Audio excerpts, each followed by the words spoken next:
wanted to just thank my dear friend, Rick Salem, for 33 years of friendship and support.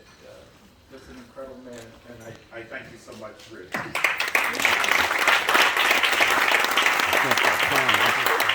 But also, I'd like to give my heartfelt thanks to Amy Sutton, Christina DiPaolo, Gina Carroll, I know you're here, and Catherine Tribal, the Board of Trustees, the entire staff of Crossroads for Hope.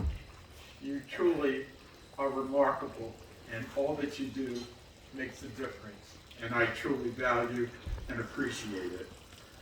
One of the things, your mission of helping the diagnosed and their loved ones with resources, programs of support, education, well-being, hope, it inspires me. And I would also like to thank Rachel Lipshup's family for all that you have done for Crossroads for Hope. Thank you very much.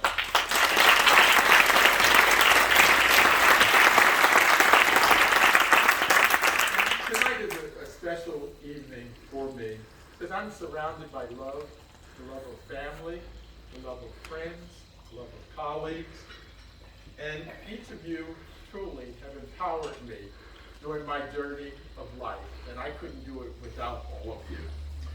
And when Amy contacted me about this award, I said, I haven't done enough. I just was very self-conscious about that, about accepting the award, because I still consider myself a work in progress and that there's more that I can be doing. But she reminded me of the work that I have done to date, and I said, I really had to step back because I don't think of it that way. But I couldn't do it alone. And I'd like to thank some very special people here tonight that helped me with that particular work. And that's Tress Parker,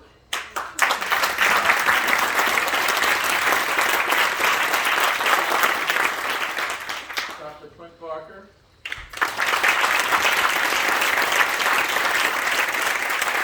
Susan Tomsky, and Lola Terrell. Whenever I call, they are there. And it's an awkward moment for me because those of you that know me well know that accepting awards is not something that I do. I'm a behind-the-scenes person trying to make it happen. So I've never done the work for Crossroads for Hope or the other organizations that I'm involved with for recognition, because I truly believe that you should truly give from the heart and do something that's going to make a difference in the lives of people. And that's how I've tried to live my life over the years. But Crossroads for Hope, it's special. It's a special organization because of the people and to provide the counseling to people. When I think of just the young people that they help, that may have a parent that has a diagnosis of cancer, and what it is that they do for those people, for the young people. They offer nutrition programs, and all the programs are free of charge. When you think about that, free of charge, how we're making a difference. And most recently, I have been excited by the powerful outreach initiative to communities of color that are faced with disparities in healthcare. And whatever the initiative, what Crossroads for Hope does, they do it with a caring heart, with compassion and commitment, and to meet the social and emotional needs of people with cancer and their loved ones. And I can personally relate to what a family goes through when a loved one has cancer. And as you see here, my beloved sister, Deborah Weaver.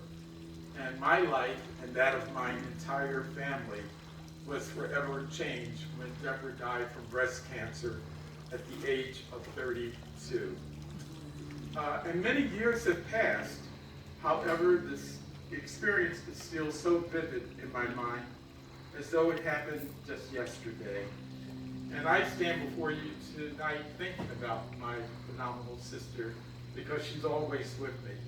We were 3 years apart, and she was my older big sister that I just idolized. And she was my best friend, she was my inspiration, and my guiding light. And our relationship was very special, We had joint birthday parties together because our birthdays were a week apart, and so we did everything together. But when I think of Deborah, I think of just character. She was smart, she was intelligent, talented, competitive, a true leader, and her smile would radiate a room. And growing up in Baltimore in the 60s and 70s, that was a time of great uncertainty. But what our family had was always great hope. Hope, that's something that our parents instilled in us. And so we lived our lives with optimism that the world could change. And when you consider what the world was like at that time, dealing with the Vietnam War, segregation, women's rights, the Vietnam War, other social issues. But we were children of Dr. Martin Luther King's dream. And so we had that hope. We knew that we could accomplish anything. And so we set out as we ventured around the world to do just that. And what we also had was a commitment to others. And that is what Deborah did. Even at a young age, she was involved in our church and Sunday school, teaching Sunday school classes. But she always had, I think, a commitment to others. And I would do anything for my sister. And I think of one experience that I had. She ran for class president of our elementary school. And this was back in 1964. And I was her campaign manager. And so what we did, I came up with this slogan around our kitchen table: vote for Deborah Weaver. She's eager as a beaver. When I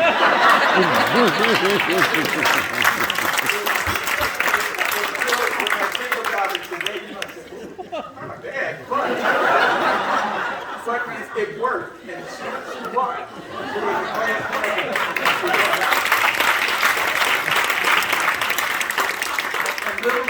I know at the time that was my first public relations experience, and that was my profession. Before I started my own business. But Deb was an A student and a caregiver to anyone in need. And so I often took great pride. She was a wonderful pianist, and she participated in state competitions, and I would just sit there and listen to her play Bach, Chopin. She was just incredible. I had no talent in playing piano, but I loved what she did. But what stands out about Deborah the most was her character and her ability to see the good in people. And I was just thinking, if she was with us tonight, she probably would have interacted with half of you during the cocktail reception, and then she would look for an opportunity before the evening was over to connect with the rest of you. And that was Deborah. She could just radiate a room, and everyone wanted to be a part of Deborah, with Deborah. As we entered adulthood, that's when our lives changed. I went away to school in Boston, but the bond between Deborah and myself just stayed so strong. We talked about the good times, we talked about family issues, we solved world events. We did it all. And she was wonderful at juggling things in her life, from marriage, from parenting, and career, while still thinking about what to do next. And she wasn't able to realize all of her dreams, but she always had that optimism. And one of the things that I was encouraged by the dreams that she knew that I had, to encourage me to follow my dreams in New York City, where I started my career working in public relations and had the opportunity to work at a public relations agency where Merck was one of my first accounts that I worked on. And so I didn't know at that time that healthcare would be in my background or working on health-related issues. But our lives suddenly changed on Deborah's 31st birthday in 1982, when she became ill. And we just didn't know what was wrong at the time. And no one at the time realized the severity of her illness. But from that day on, Deb experienced just unexpected pain, a number of hospital stays, and they just didn't know what was wrong with her body when she suffered from fatigue and back pain. And it was surprising because she was 110 pounds, 5'7". She had a healthy lifestyle. She jogged. She did everything to take care of her body. So when she started having these problems, we said, what's wrong? So initially, her doctors thought it might be a flare-up of sickle cell anemia, since Deborah was a carrier of the trait. And today we know that 1 in 13 African-American babies are born with the trait. And the next diagnosis that she had was a kidney disorder. And then the unimaginable happened. Deborah found a small lump in her breast, and she prayed that it wasn't the big C, and that's what she called cancer at the time. And when she got the biopsy results, she called me. And I remember that conversation as though it was yesterday. And the way, the tone of her voice, I knew the lump was cancerous. We cried together, and she said, "I don't want to die." And I told her, "Deborah, you're not going to die." However, I was frightened and confused, and I just didn't know what to do. I was a fixer in the family, but I couldn't fix this. And in 1983, you have to remember that people didn't openly talk about cancer. So it's hushed conversations. And it automatically meant, you said breast cancer, people thought death. And one of the journeys that our family experienced, it was far different than what someone today will go through. Because at that time, when you think about it, there was no internet. To get any research done, one had to go to the library, and that's what I did. So I armed myself with physician desk reference, and I researched everything, every article, read every article I could on breast cancer and different treatment options for Deborah. But that still wasn't enough. I remember walking to the American Cancer Society's office in Manhattan, and I got a lot of pamphlets, but it wasn't that human connection. There was no one there to address the needs of our family.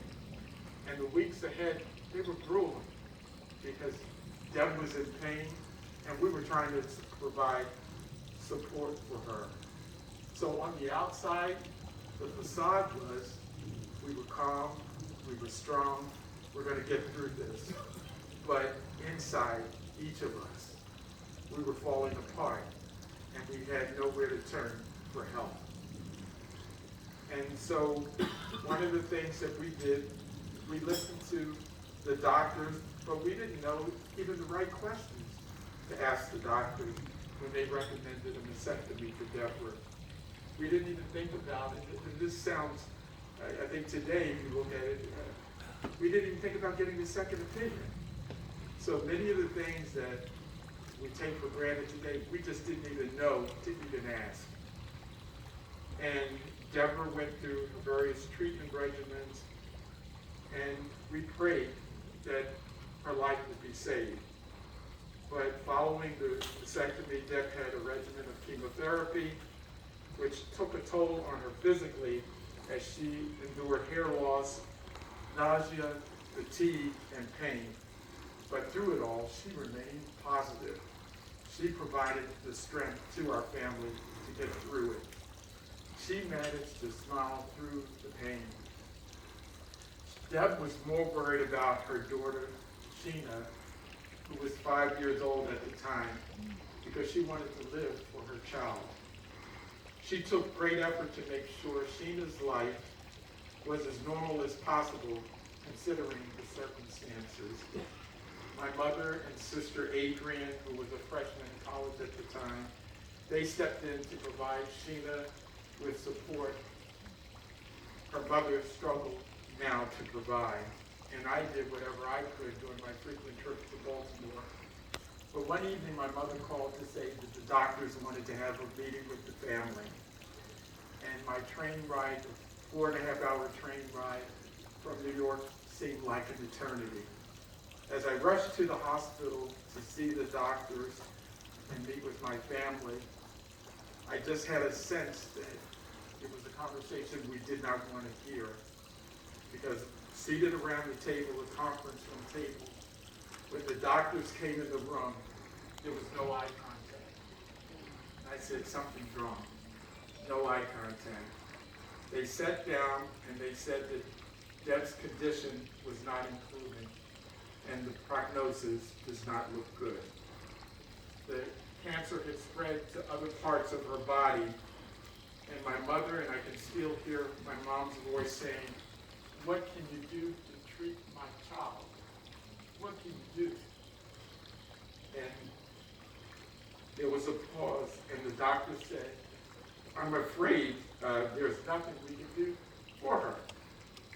And I nervously asked, "What is the prognosis?" And after a pause, the doctor said the family should prepare for the worst, very matter-of-factly in a monotone voice. And then they said, "Deb has 4 to 6 months to live." And it was though at that time, my mind, I couldn't hear anything else. The 4 to 6 months kept reverberating in my mind. 4 to 6 months, how could this happen? She's 32 years old, 4 to 6 months. And it was a deafening chorus with that 4 to 6 months just reverberating. When I left the room speechless and in shock, it was as though our entire family, it was like we were zombies just walking down the hospital corridor. And Deb had been given the information beforehand from the doctors, but in typical Deb fashion, she was the trooper. We're going to get through this. And she had the strength for all of us. And I committed to her at that time to do whatever I could to help. But for you, others do help.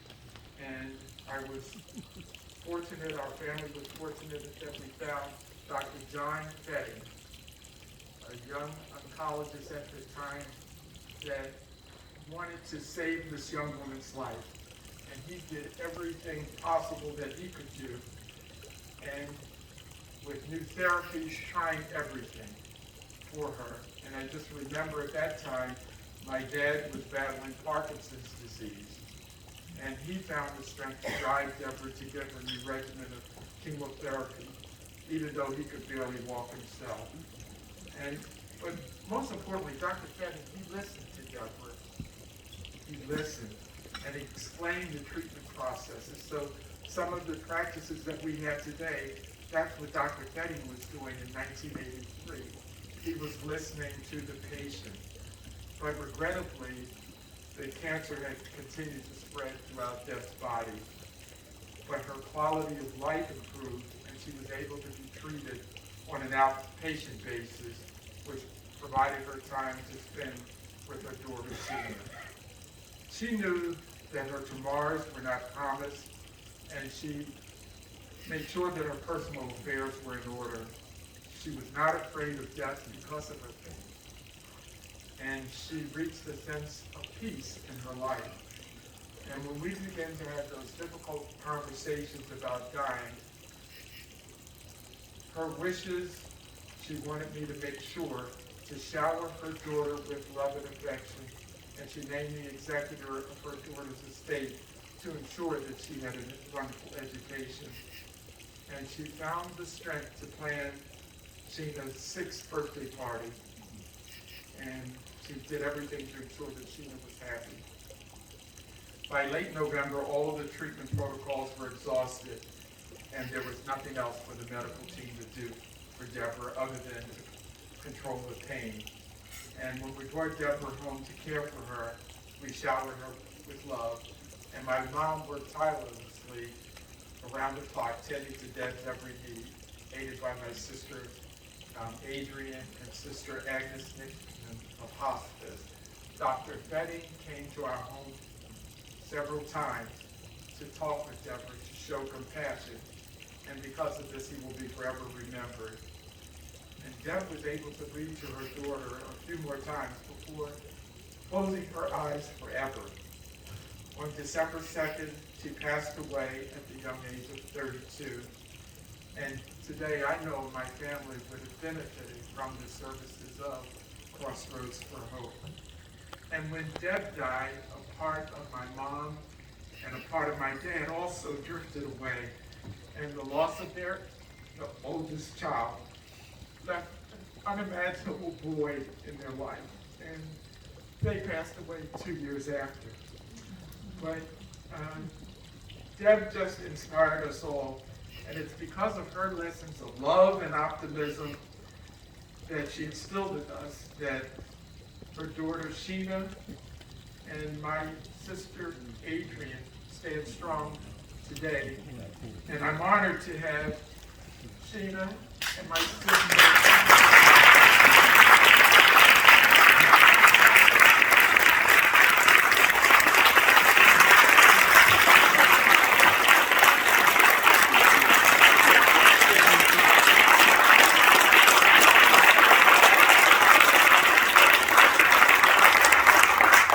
She traveled from Atlanta to be here with me tonight, and my sister Adrian from Virginia is also here. And I know that Deb would be so proud of both of you because I see in you the sparkle in your eyes that remind me of your mom. And I made a commitment 36 years ago to do whatever I can to help others in need in fighting cancer. And I've tried to provide support and guidance to those facing cancer. And I have been fortunate to work with companies like Bristol Myers Squibb and Johnson & Johnson, who've made tremendous advancements to benefit people with cancer. And I'm encouraged by the wonderful breakthroughs that we've had today in breast cancer that has benefited so many women today who can live long and productive lives following a breast cancer diagnosis. And it's with this optimism, I stand before you with a heavy heart, knowing that many people face the cancer journey alone, uninsured, with little access to health care. And through the work of Crossroads for Hope, I believe we can make a positive difference.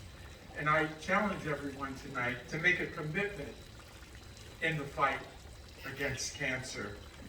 Remember, cancer does not care about your economic status, your political affiliation, your zip code, your race, your gender, your ethnicity, material possessions.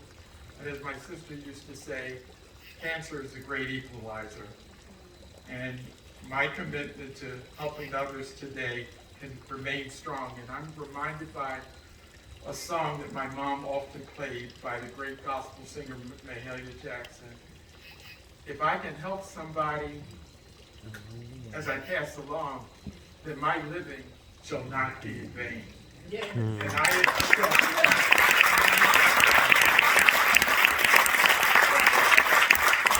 humbly accept this honor tonight in memory of my beloved Jeffrey.